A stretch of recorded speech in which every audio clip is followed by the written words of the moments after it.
Thank you all. I'm glad you remember how to clap your hands. I went to a concert last weekend and I realized you get tired really quickly clapping your hands these days when you haven't done it in a while. So my name is Johan Bäck. I work at Infinera Corporation. We build optical transport systems. So it's these things that take the electrical bits, right, and turn them into to light, shoot them down fibers to the other side where some device takes over, right, when we hand the bits over again. So it's the foundation, it's the bedrock, it's the basement that I work in. And it's really great to be here, see the agenda, all the other speakers. Very wide area of topics. So I'm going to talk about the optics today, how we got to where we are.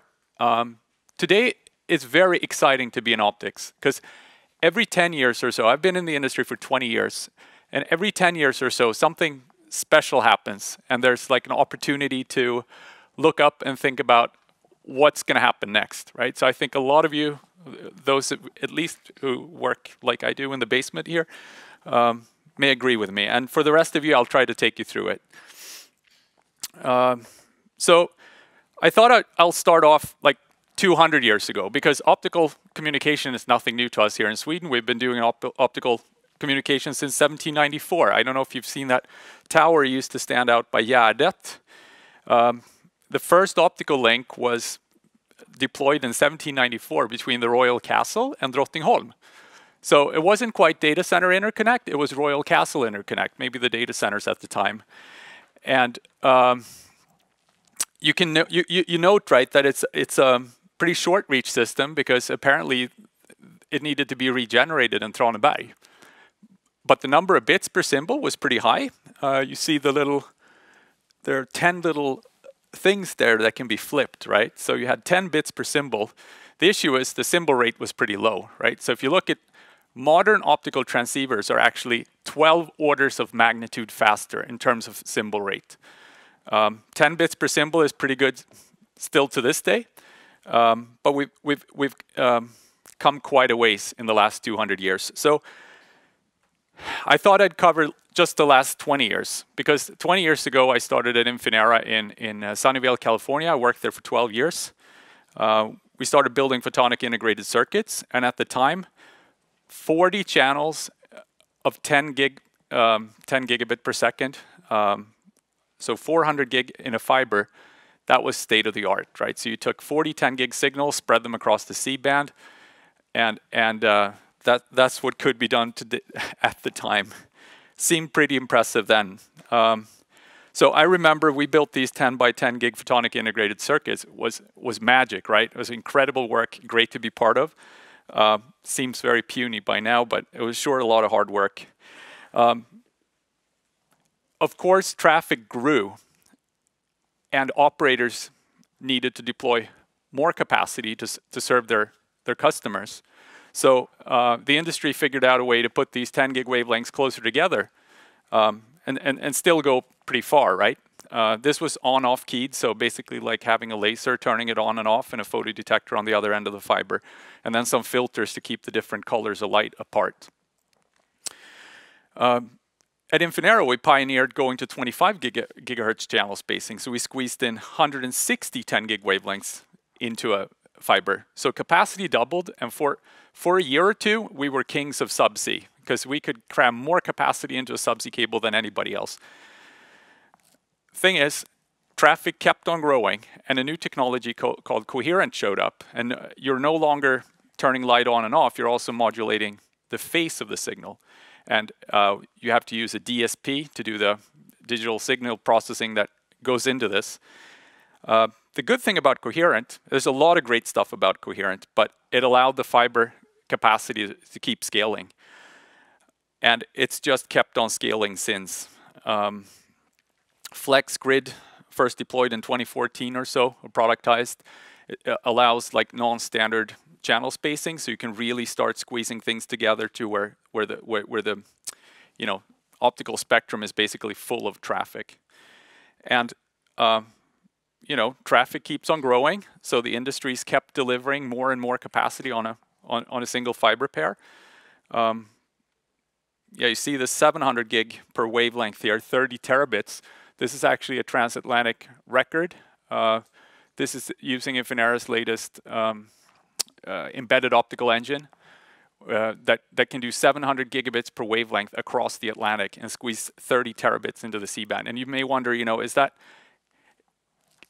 can we have more, right? So today we can squeeze 53 800 gig wavelengths into a single fiber pair in the C-band.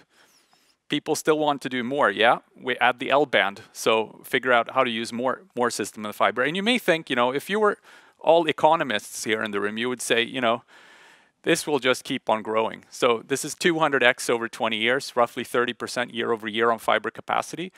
And so we've done it for 20 years, let's just keep growing, right? But life isn't quite that easy because of a guy called Shannon who worked at Bell Labs back in the 40s, 50s or so, Claude Shannon.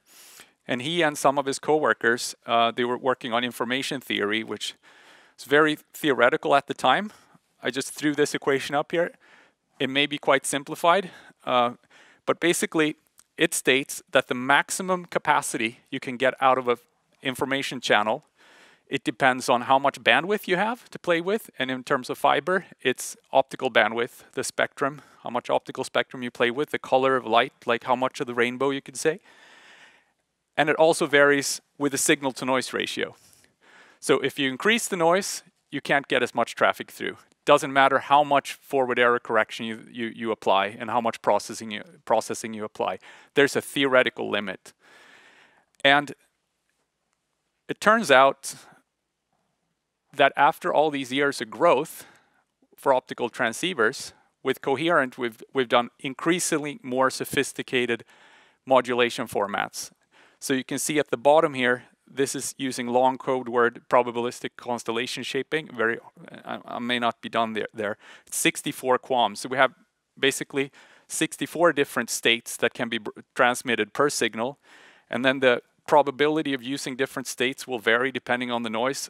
Extremely complicated, power hungry, but you get to Shannon's limit. And it means that the race now to put more fiber capacity into a fiber pair, it's almost over, right? So where does the industry turn to next? Well, there's two things you can do. You can reduce the noise. How do you do that? Better amplifiers, maybe space them more closely together using different fiber types. Second thing you can do is increase the optical bandwidth. So that can be the optical bandwidth in the fiber. So people are looking at using not just C-band and L-band, but also there's other bands. So you widen the wavelength range you use in the fiber. But for pluggable optics, it's also the symbol rate, right? The wider your antenna or the faster your modulator, the more capacity you can get through. Not into the fiber, but from a transceiver. So it's fascinating, right? Because we've kind of relied on these better and better forward error correction, fed by newer and newer ASIC technology with lower power consumption, meaning we can do more with the forward error correction.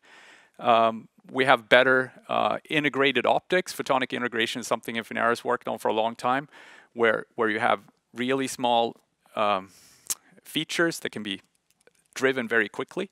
But what are we going to do next? So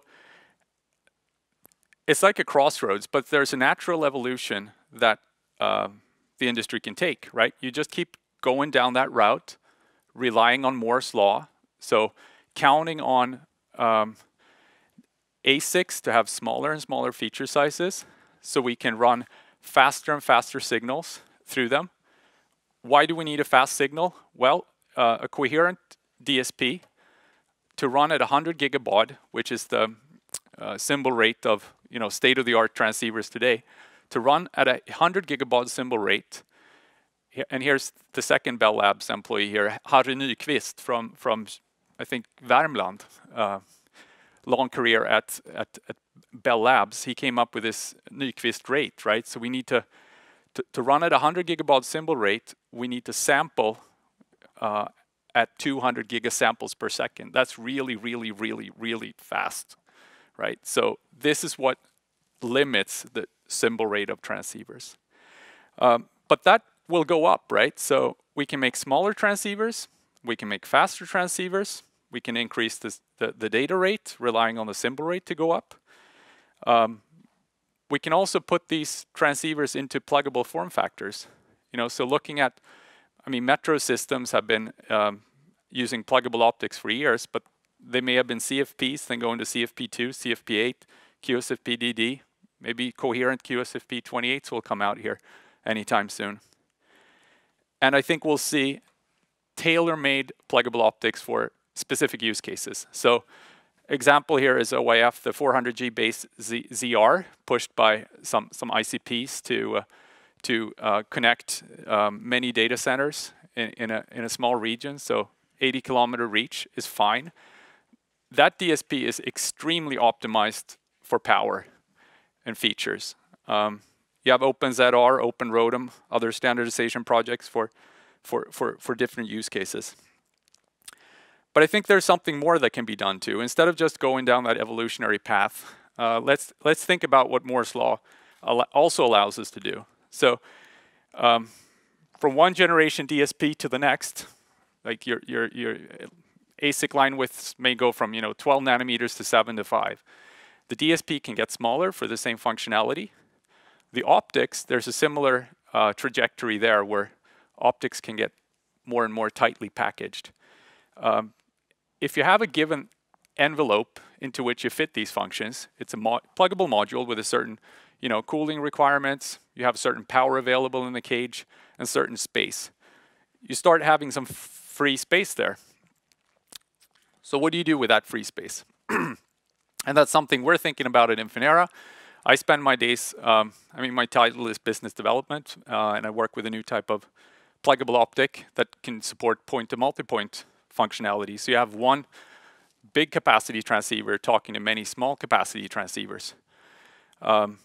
You can also throw in, for example, encryption, layer 1 encryption into your pluggable optic. You could add in, operational features like an OSA or OTDR functionality. Something we're thinking a lot about is also how you manage these pluggable optics. Perhaps there's a way, borrowing. We heard a little bit about open source here, but Internet of Things, right? It's basically about connecting a ton of tiny devices with very small, CPUs and memory. And how do you manage those, right? It turns out pluggable optics are very similar. So perhaps there's a page we can borrow from the IoT book, adding a little CPU, little memory, a small operating system onto the pluggable optic. It turns out that can drive some innovation and make life easier for operators. So. Yeah, I have one slide here about this point-to-multipoint aggregation that I spend my days talking about. So this is one example of what else could you do with pluggable optics. So we've figured out a way to add some secret sauce inside the DSP. So instead of having one big payload, we can divide the payload into many streams and many virtual wavelengths that are generated in the DSP, and then send those to different endpoints. And what that allows us to do is aggregate traffic from many small sites, and at the hub site, you can use a single transceiver to talk to many edge transceivers.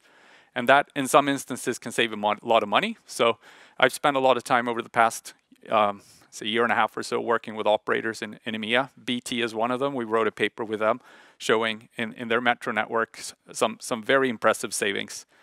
But there are other things that can be done.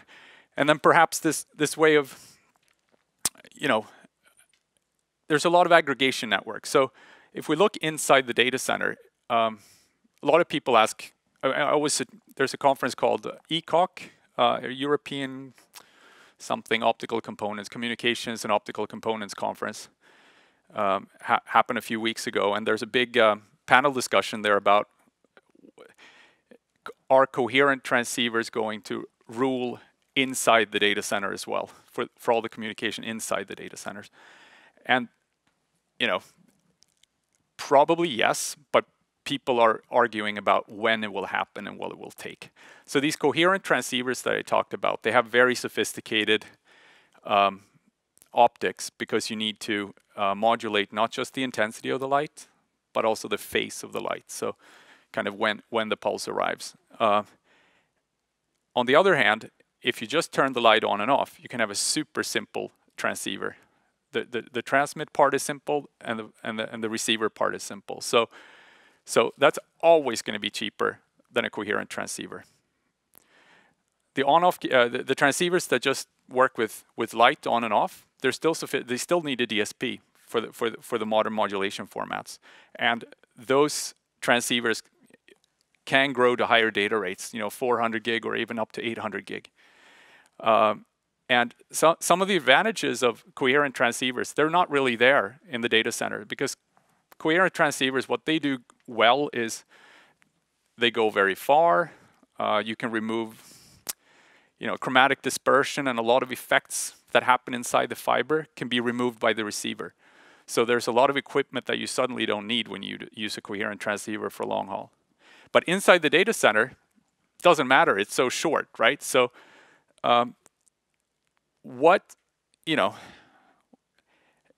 is there ever going to be a motivation to use coherent inside of the data center? It's not going to be the usual arguments. Why? So, and you could ask the question in a different way. If you need to send light down a fiber, and your transceivers go up in price, how can the total solution cost go down in price, right? If your transceivers cost more, how can I save money if I need to build this data center network? And the first part of that answer is, if you can deploy fewer transceivers, use them more efficiently, fill higher rate transceivers rather than deploying a lot of low rate transceivers. And the other one is, if you can enable a simplified architecture of your data center. So instead of doing some of that aggregation in switches or routers, you do that optically in the transceivers as well instead. And some of that is starting to come out now. I included a slide of a paper there on the right from a conference earlier this year where a university in Spain was looking at, instead of using some switching, potentially using optical transceivers to do the aggregation of traffic. So, as a wrap-up, optics is an interesting place to be now. We're running into this, law of physics, basically, or information theory that says we're not going to be able to put any more data into this fiber. So, what are we going to do next, right? So, the second thing is pluggable optics are really becoming mainstream now. We can squeeze more and more functionality into smaller and smaller plugs. And those plugs will eat up more and more of the optical market, and allowing us to build different kind of devices and add DWDM to boxes that didn't have it before. There's a performance gap to having an embedded optic, but every link isn't a subsea link, right? So perhaps we'll use super crazy transceivers to go across the Atlantic, but the rest of the market may be pluggables. And last but not least, innovation must pave the road, right, for coherent for intra-data center applications. And I think there's some really cool stuff we can do. So that's all for me. I hope you've enjoyed a little, at least my view of the history of optical communications and what may happen next. And I hope you find it as exciting in the basement as I do. So thank you.